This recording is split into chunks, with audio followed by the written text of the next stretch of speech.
Welcome back. You're still watching Nile Cruise. Now it's time to talk again about the constitution and the political life here in Egypt. By its constitution, Egypt has a multi-party system. However, in practice, the National Democratic Party was the long-time ruling party and dominated the Egyptian political arena up until the Egyptian Revolution in 2011. And here to talk to us more about the current political life in Egypt now is Mr. Ahmad Naguib, the member of the Egyptian current party. Hello, sir. Hello. Well, welcome to the show. Today we're living, the political scene is experiencing another heat wave of the political turmoil in Egypt, and with the referendum and with opposition and the current objections and protests against the referendum. If you can shed more highlight on your view on the current political scene in Egypt. Yes. First of all, it's very polarized between the Islamic camp and the liberal and leftist camps, and each camp is more or less trying to recruit more supporters for their cause, for the yes or for the no. Now, we see some of the early results seeming not so bad, even for the opposition. Even though the preliminary results are 56 to 44, you could say that this 44 is not a bad result for the no camp, because it will translate into political gains when it's time for parliamentary elections. That means that the Muslim Brotherhood and the Islamic camp won't have the same amount of seats that they had in the first parliamentary elections last year. Yes. Now, the problem is that if we go with a yes, if we get the total results more of a consensus or above 70%, then the no camp has significant losses. If we have a yes result between 50 to 60%, it's still no in their favor.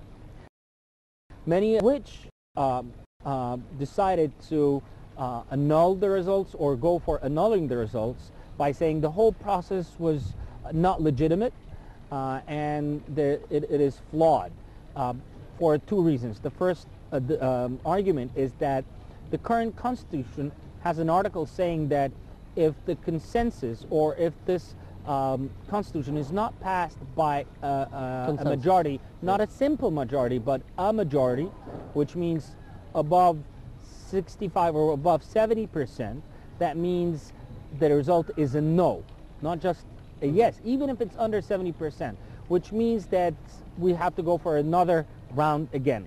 Mm-hmm. Now, if it's the other camp says that with all the violations that had taken place, over 7,000 claims that there were plenty of systemic violations, and that this process needs to restart again, or that they go for a new process again. Now, this is an issue because it means that some of those political parties do not want to respect the results and will continue to protest on the streets. If that happens, you'll still have another great degree of uncertainty, which will translate into significant economic losses. Usually organizations such as Moody's, Standard & Poor's, and others base their credit analysis based on risk. And the risk is based on the degree of certainty or uncertainty of what's going to happen in the process. But Mr. Ahmad, you said that maybe the constitutional referendum could be repeated actually unless the percentage of approval was more than 70%. That's an interpretation of the law. Yes, of the constitution. For the current constitution maybe, or but the track that the President Morsi has more or less presented is that if it's yes, it's a yes, even if it's a simple majority. Yes, a simple majority, or just as long as they get a yes, a simple majority, that means they're going to move on with parliamentary elections. That's the Muslim Brotherhood's more or less perception of the process. Some may beg to differ, but at the end it's how they perceive things that more or less will things will move on in this direction. Now, with the parties are in a bit of a loss. They have not mobilized enough on the base level or the grassroots level. The Muslim Brotherhood have been trying to push for the yes for over 2 months already by holding local conferences in towns and villages all across the country. So, and they already have their networks, so they know what they're doing. Unfortunately, the liberal camp and the revolutionary camp has not had their act straight for the past 2 months. Instead of mobilizing for a no, and an effective no, which we came very close to with no much than a couple of weeks of raising awareness. So they're out spending, I don't think was the strategic move. They should have tried to have Invested at least more time to raise awareness. But we're talking about the networks that the Muslim Brotherhood has actually created in the past 80 years. How much time does it take the liberals to actually create another network or create maybe there was a window supporters? There was a window to create a sort of a balance. There are a lot of people who do not want to subscribe to political Islam.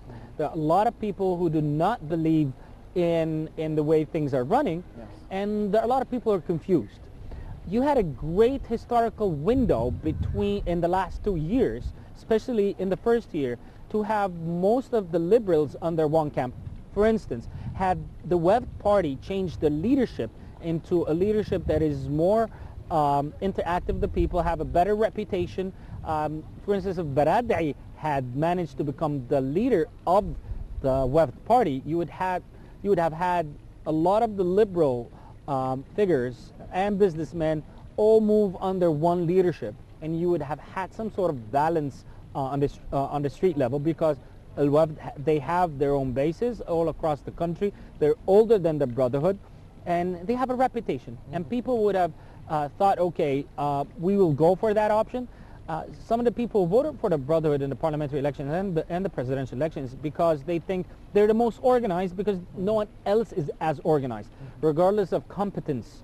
The issue of competence was not there, but they said at least they're organized. What is blocking the opposition or the liberals to be doing so? By default, liberals never agree a lot except on the economic agenda. But there's a lot of ego taking place in negotiations. However, with the continuous losses in elections, I think in the past couple of months, opposition has more or less is getting more and more consolidated in terms of at least organizing themselves. Not effectively yet, because you need a critical mass to be able to put pressure on the government. A mass or an icon? Or a leader, or a figure that people are looking to?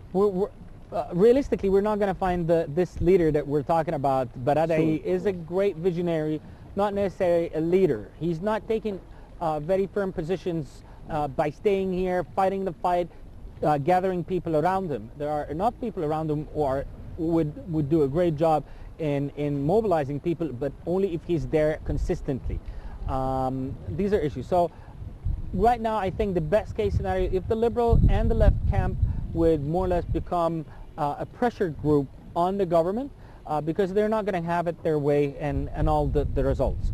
Now, the other thing is, if you can see merges between the newly established big parties to have a much more impactful pressure techniques on the Brotherhood and the Freedom and Justice Party.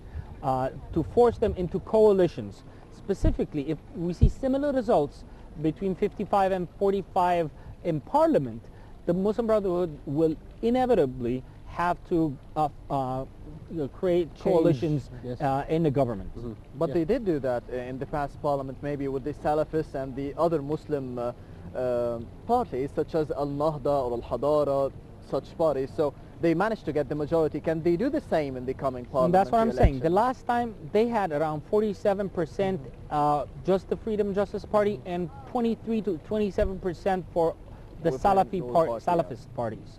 So altogether they had over 65%. They had close to 70%. But what I'm saying is that the entire camp, Islamist camp, will not have more than 55%. So you, as a member of a post-revolutionist party, created after the 25th of January revolution. What comes on your top of the agenda right now?